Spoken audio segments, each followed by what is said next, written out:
Hello again. This is the Watering Man. This is Spiritual Toolbox number 461. It's John chapter 4, verse 22, and this is Understanding the Bible. I have it pre-recorded, so here it goes. Hello again. This is the Watering Man. Spiritual Toolbox number 461. This is John chapter 4, verse 22. Understanding the Bible. Let's start out reading it from the King James Version. It says, "You worship, you know not what. We worship, or we know what we worship, for salvation is of the Jews." Now,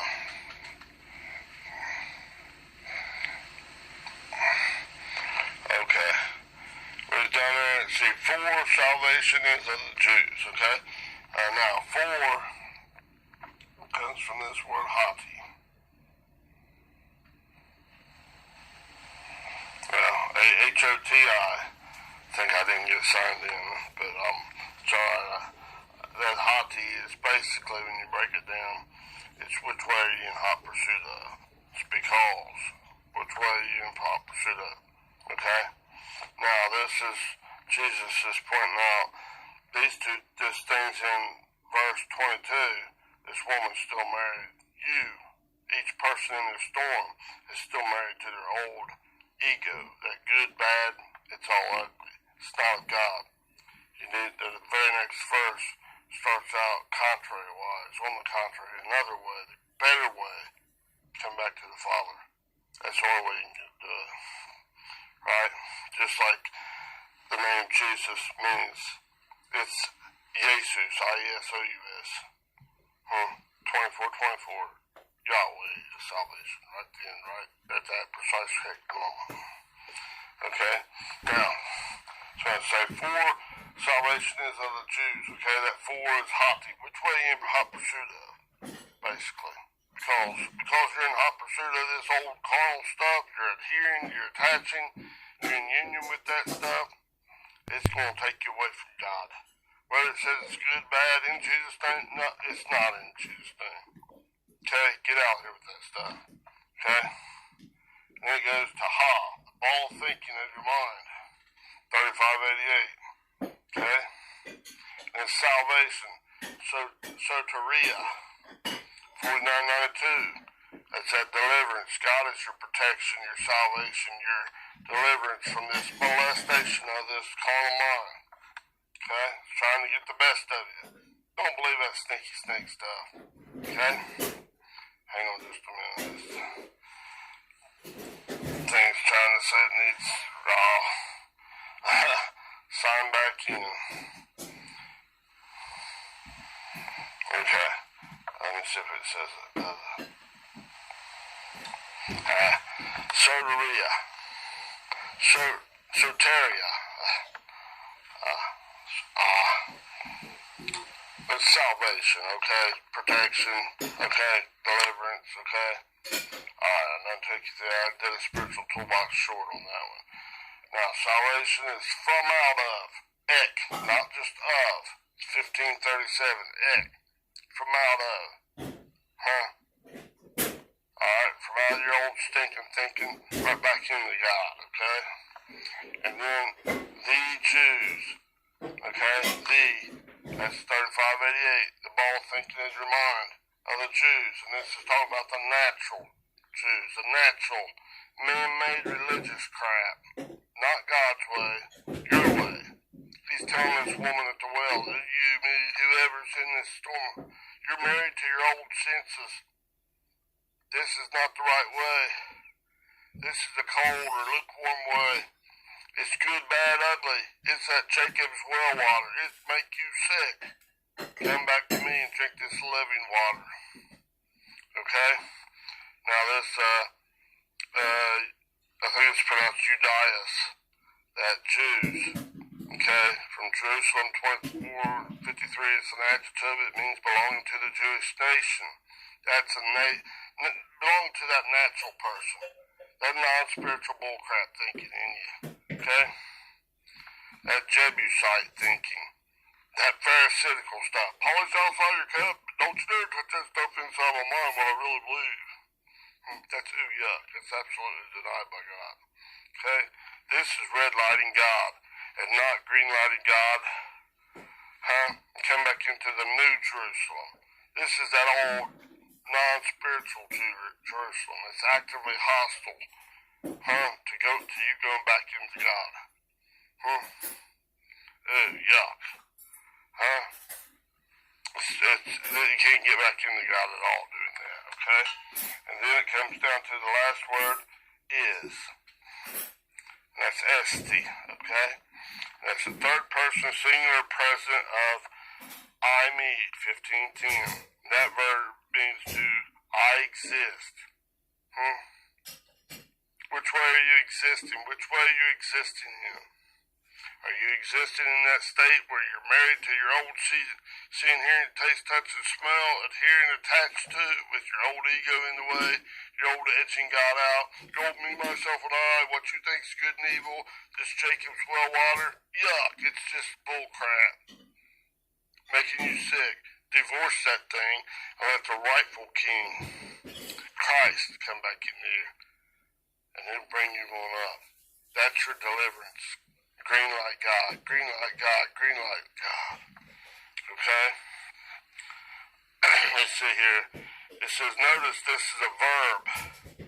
This esti. It means one is existing in their Adamic way. Back into the E-N-S-Y-N, resting, relying, and they're in union of their own poop thinking, their own righteousness, like an ostrich, sticking its head down in the sand, but you're sticking your head right down in your own seeing, hearing, taste, touch, and smell with your own ego in the way. You're sticking it like right down into that oil slick of your own shit's thinking. And then say, man, this is good. And it's eating you up.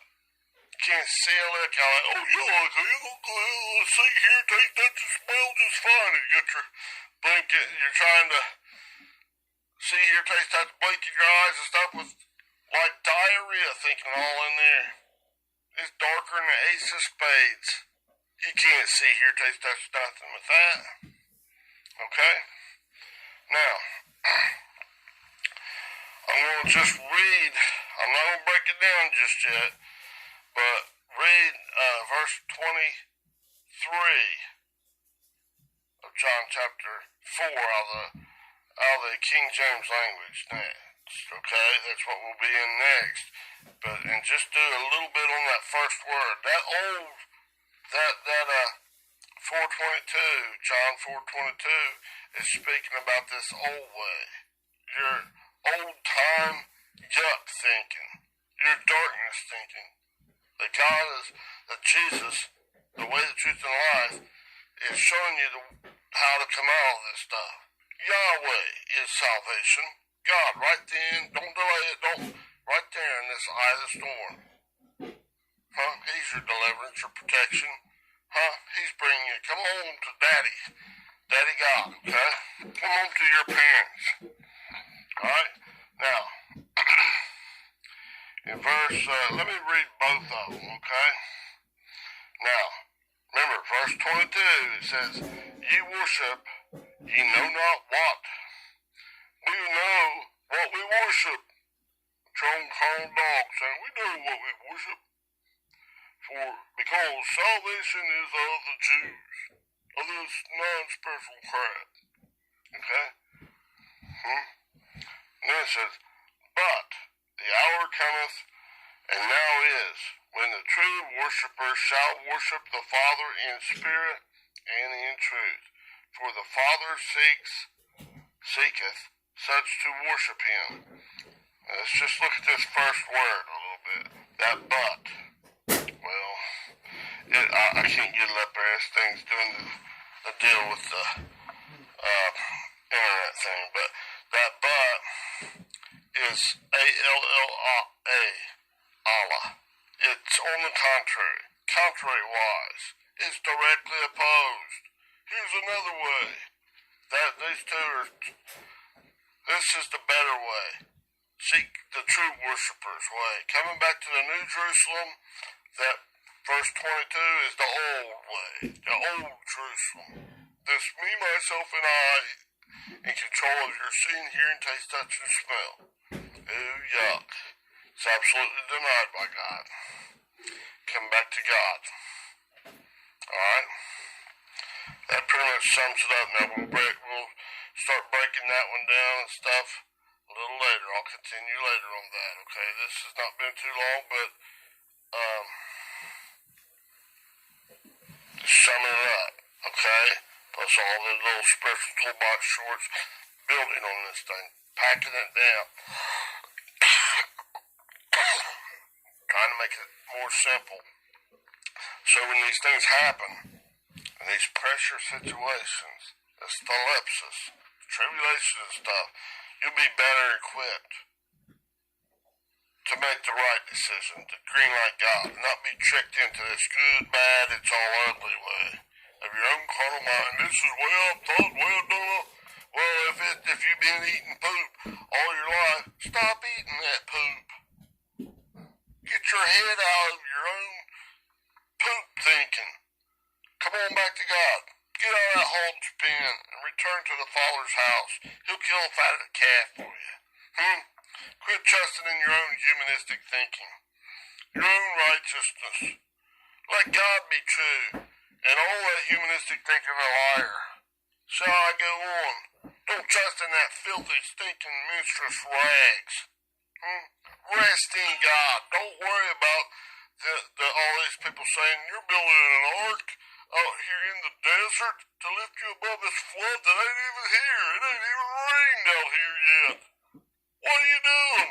Well, all we got's just all good stuff.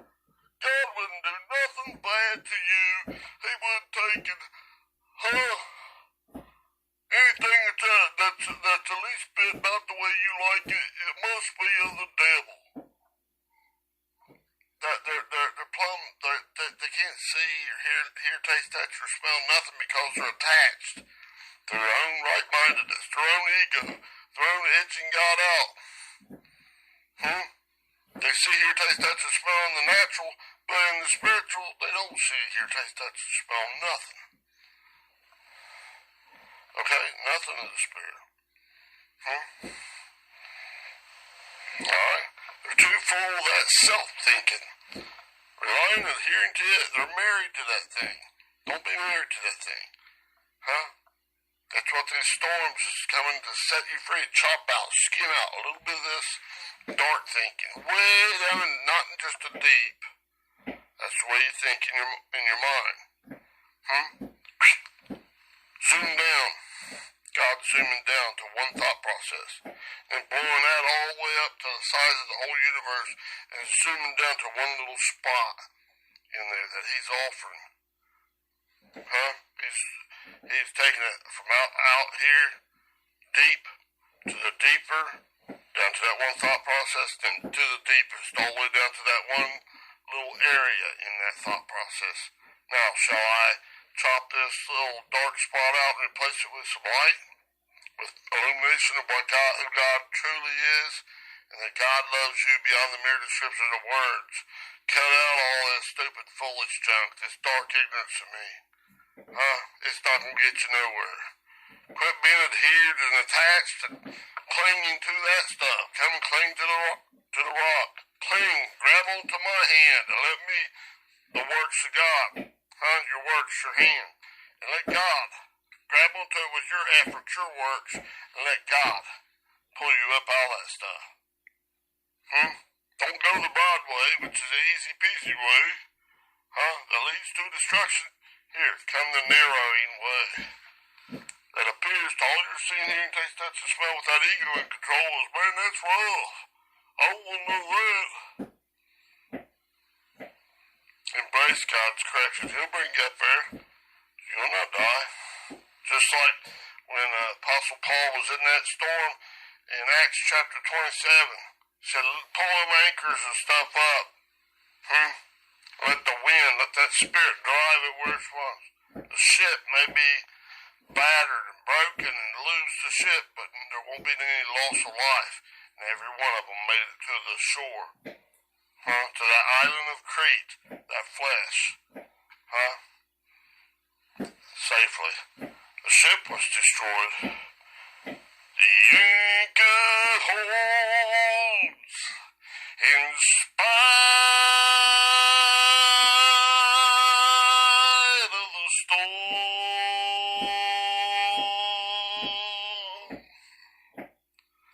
Though the ship is battered, the anchor holds.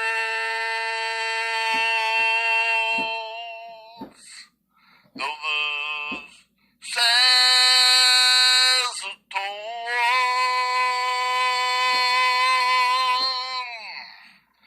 and though we've fallen on our knees as we watch the raging sea, the anchor holds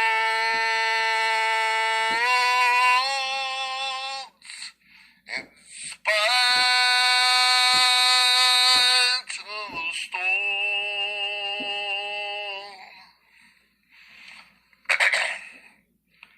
See, God is not going to abandon you. So you got to step out in faith. So you got to grab onto God. Don't trust that old carnal mind. That thing's a liar and the truth's not in it. Huh? Let God be true. Huh? You can't always see, hear, taste, touch, or smell that, especially with that log in your eye. You can't see that God's taking out little bitty splinters out of your thinking process. Huh? So take that little log out.